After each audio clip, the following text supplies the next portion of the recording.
Hi everyone, welcome back to my channel. It's been a while, and I've received this nice looking visual novel text adventure hybrid in my inbox, a review key that is, and it's a game that has a really nice visual art style and boasts some 50 different endings.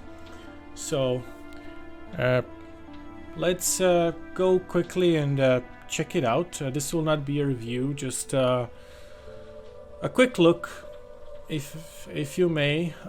Just me, my cup of tea, my dog who came to check out this game as well. Hey Tara. So let's see what this game offers to us. A quick checkout just of the options: music volume, sound volume, text speed, auto forward. Okay, text speed is probably the most important one. One thing that I want to mention is, well, two things.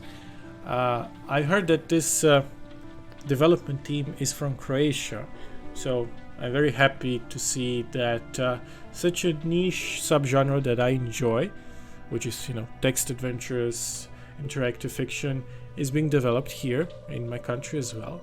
And secondly, this is my third attempt of recording this video. My recording software just refused to cooperate, let us just say. And I was doing the voices and everything, so I don't think I'll be narrating everything this time around, which I usually do. I have fun doing voices, but I'm kind of shot with my voice for today. Okay, to understand the whole story, you will need to see it from multiple perspectives. While some actions may lead to a bitter end, they will provide you with knowledge required to solve the mystery. When facing a time choice, it's okay to let the moment pass. Sometimes silence reveals more than words. Click anywhere on the screen to progress. Okay,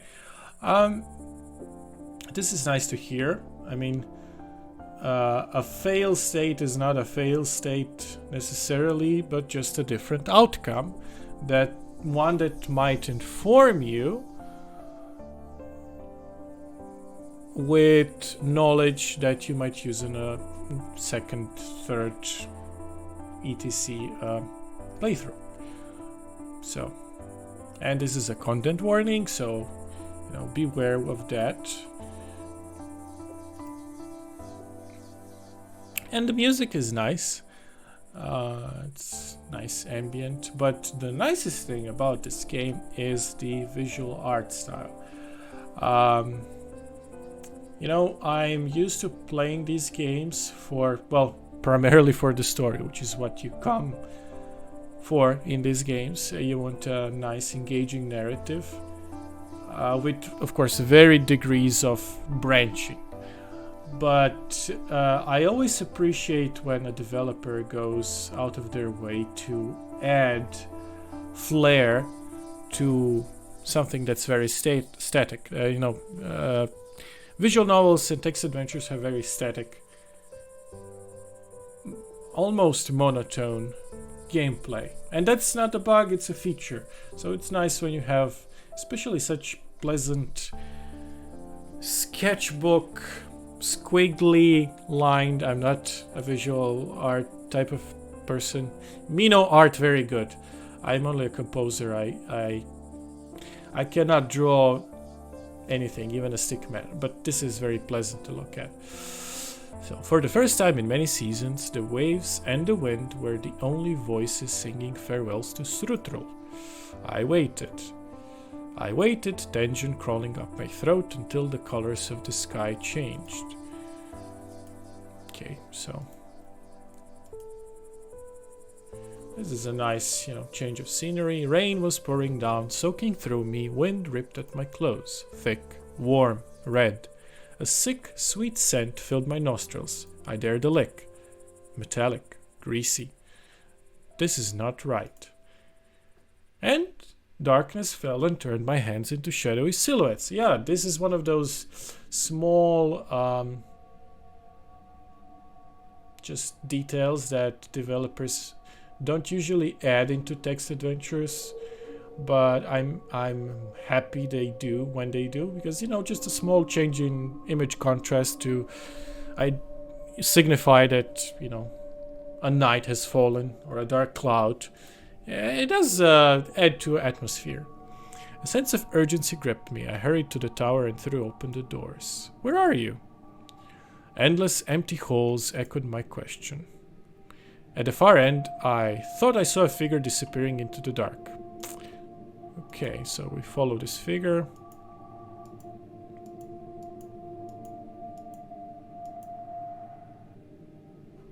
Oh, this is, nice. Very Victorian, early Victorian art style, sketchbook, naturalistic type of visuals. Another door. Nothing.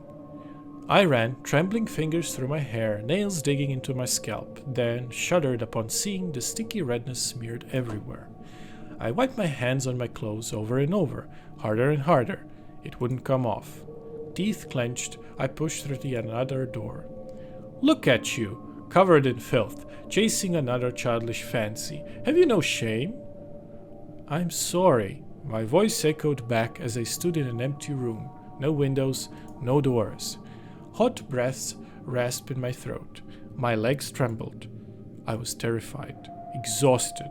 Why was I running so hard? Why was I struggling? It was all right. I was making progress. That was the only thing that mattered. Eyelids heavy, comforting numbness enveloped me. I closed my eyes and sank down, down, down. I would rest, just for a moment. I would finish this.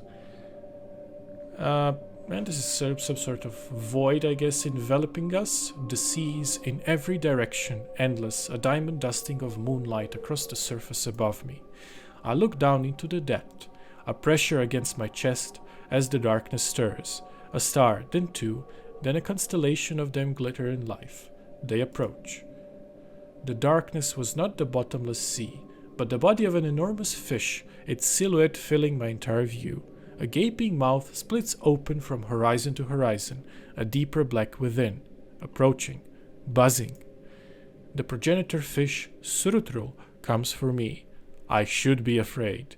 Her mouth, now all-encompassing, blots out the last remainder of feeble illumination around me. I should be afraid.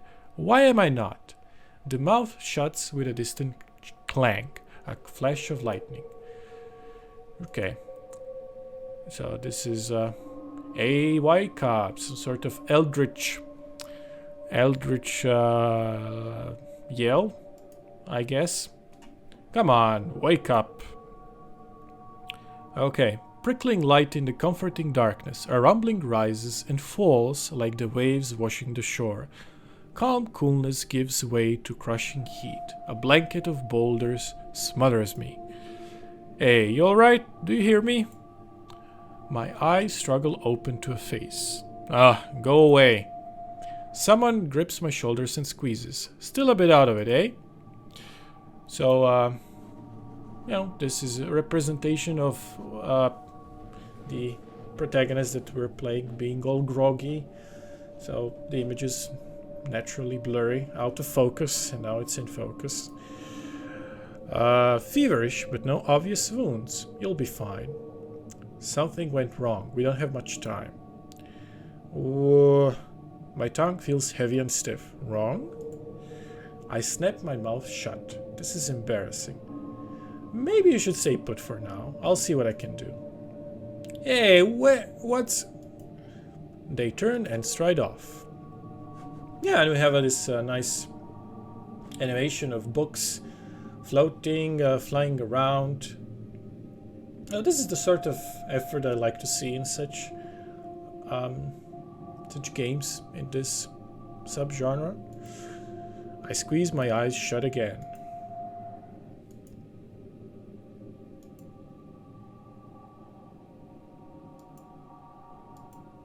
Okay, so we do not know what we did last night.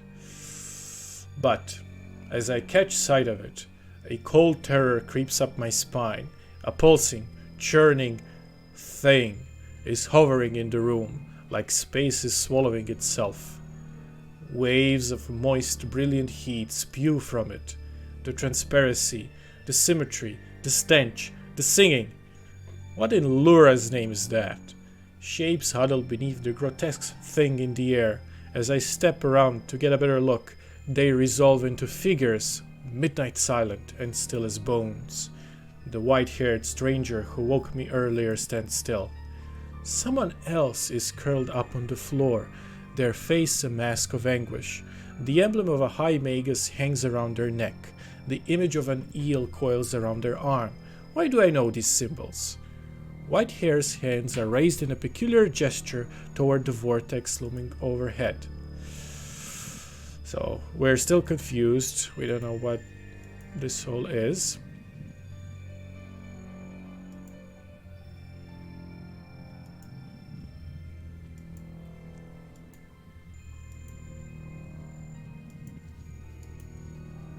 Feeling better? I nearly jump at the voice. The stranger is back, slumped next to the couch, head lolled, a hand to their shoulder, breath shallow. I turn and see the same stranger standing under the vortex, and my mouth hangs open. Why are there two of you? I almost bite my tongue when something drips from their clutched shoulder. The glistening fluid shimmers and evaporates after it hits the floor. You're melting? I back away a step. What's wrong with you? They try to speak but wince instead, eyes closed, throat bobbing. Spitting out something black and then resting their head back, they flash a sly grin and whisper, melting, very funny. I wrinkle my nose. What do you mean? What is happening here? What does it like? What does it look like? I glance around the room with a scowl, taking care to avoid the floating thing. Like the end of the world?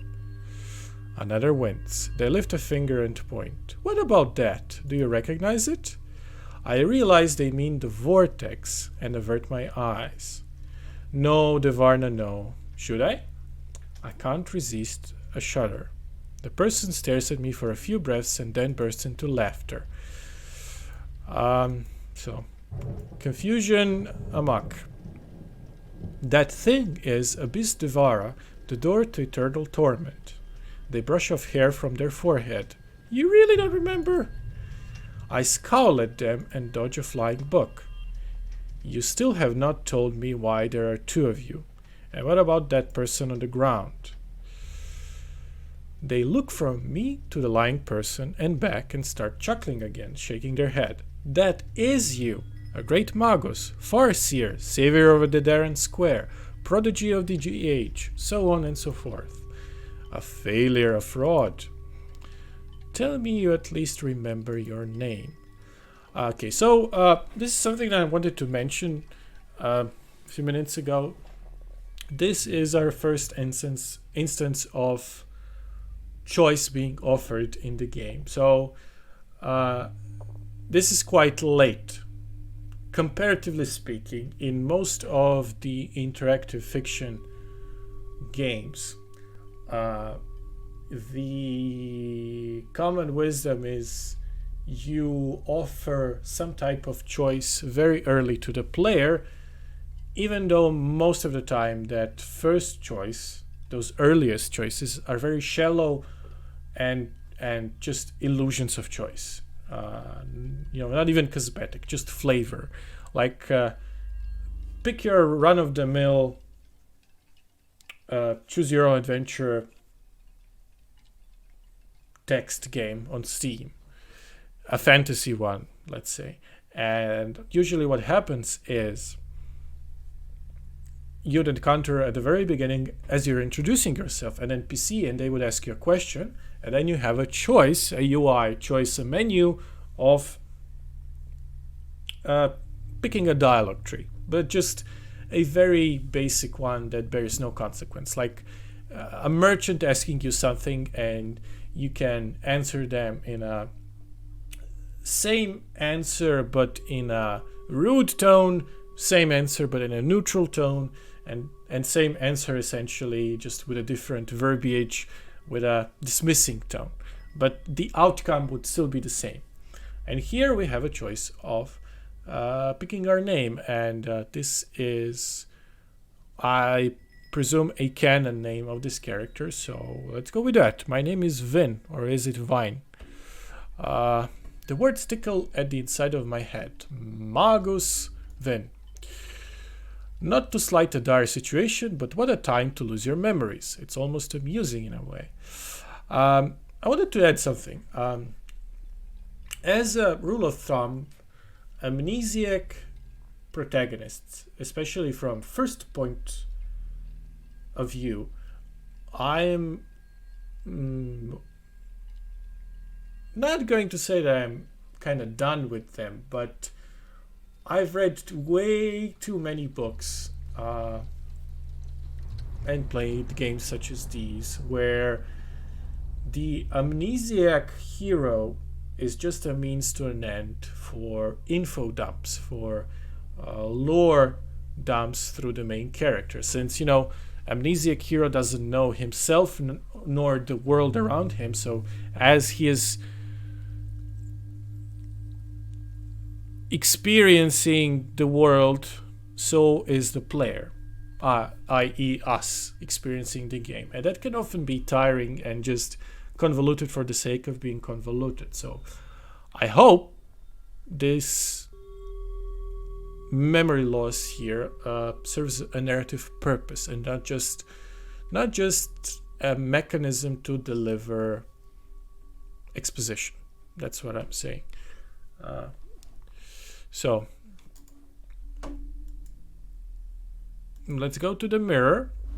I roll my eyes and step over to the mirror. Show me how I look, or I would rather keep it vague. Let's see how we look. I suppose that would be, again, a canonical look of our character. Wow, that's quite striking. It's like a combo of a pirate and a wizard. Like pants and sleeves are very like Sinbad-y, and the medallion and the cool tattoo of a snake is very wizardy, and the braid, yeah, it's quite nice. Actually, it bears repeating, the entire presentation is quite remarkable. The ornaments on the mirror and the glare on the glass of the mirror, on the reflection, the mosaics, it's all very nice. This is us. So what I see leaves me stunned. The me in the mirror is the spitting image of the person on the floor. I turn and stare wide-eyed, then look at the mirror again. Every last detail down to the piercings, which I'm only now noticing, all identical. Yeah, interesting. Okay. Then, just for a breath, the eel on my arm seems to wriggle, but I blink and it's still again. I feel light-headed. This is not right. But how? How am I in two places at once? Are we dead? Is this the afterlife? And why do you know things when I don't? How is this fair? And just who are you? Yeah, you don't remember me either. Okay. Yeah, so here we have another choice, but this time there's no pre-made answer. So maybe this character doesn't have a canonical name. Maybe we can give it to this person. So I don't know. Let's go with something with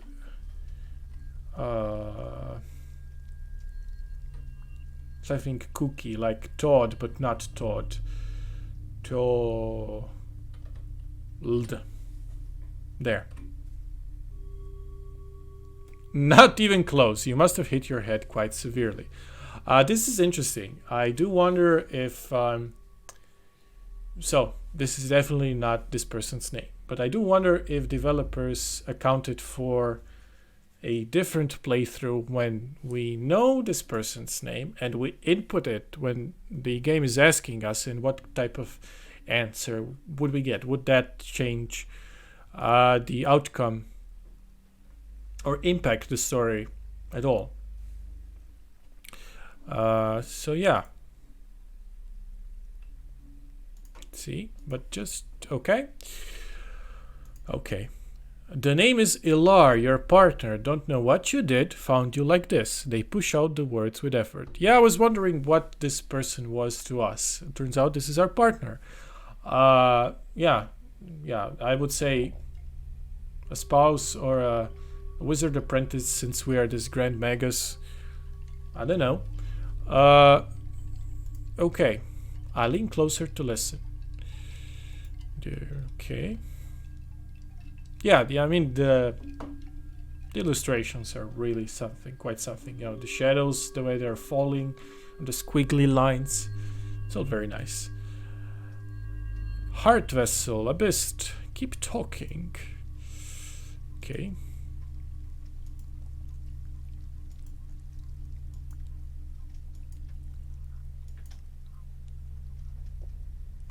Are you alive? I reach a hand to their shoulder. My hand passes through them and I jerk away. My skin crawls at the sickening sensation. Their body melts into a sticky, shimmering puddle in a just few breaths. Tumbling back, I land on my butt and clench my mouth shut to hold in the panic. The ruckus from earlier? There were footsteps, a voice, scrambling. Someone else was definitely here. When nothing happens for a while, I allow myself to breathe again through shaking fingers. If they would hurt me, they'd have done it while I was asleep, right? And if Ilar was the only thing stopping them. But now they're gone, and you're useless. It's fine. If I'm careful, I can find a way to... Oh, the Varna, find a spell? Something is wrong with all of this. And how does someone just melt? Never mind that now. I can't just sit here. And we have a time-gated choice, so investigate, search, get as far as away. Let's search for the journal. Heart pumping, I rise unsteadily to my feet. Where could that desk be? Now that my head is clearing up, I can finally see more than a few paces in front of me. The place is a disaster. Half library's contents are caught by unseen currents churning around the vortex. The vortex is still open.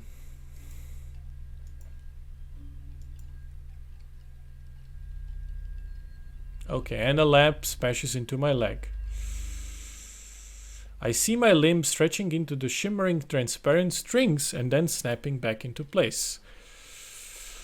And it's painful.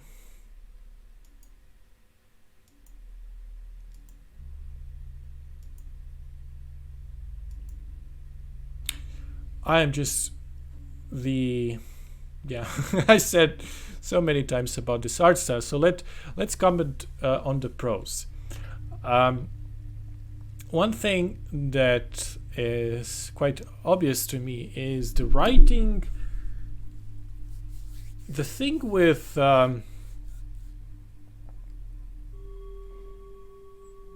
text adventures and interactive fiction that's trying to do some sort of a period piece in the past, even if it's a fantastical one, they tend to fall between two extremes. Like either one extreme or one axis, if you like, is the very comic booky, quippy, Marvel movie type of dialogue, which to me personally can be extremely grating. And the other side of the coin, the other extreme, is usually the either faux Shakespearean or purple prose-ish, flowery prose. And I don't think this is to the point of purple prose. It's ornate prose, but it's not super flowery. There is a conscious stylistic choice to have it, have these lavish long sentences, but the text in tandem with 19th century backgrounds, they're going for a vibe, and I think the game is achieving that vibe. And I think this will be it from me for today. I urge everyone to check this game out. It's called Chronicles of Tal'Dun, The Remainder. If you would like to see me go for a full playthrough, please leave a comment. I shall do so. And I'll probably also do a review on my book review channel once I, go through several endings and see how they differ and, at what capacity. And that's as far as I am with this game for today.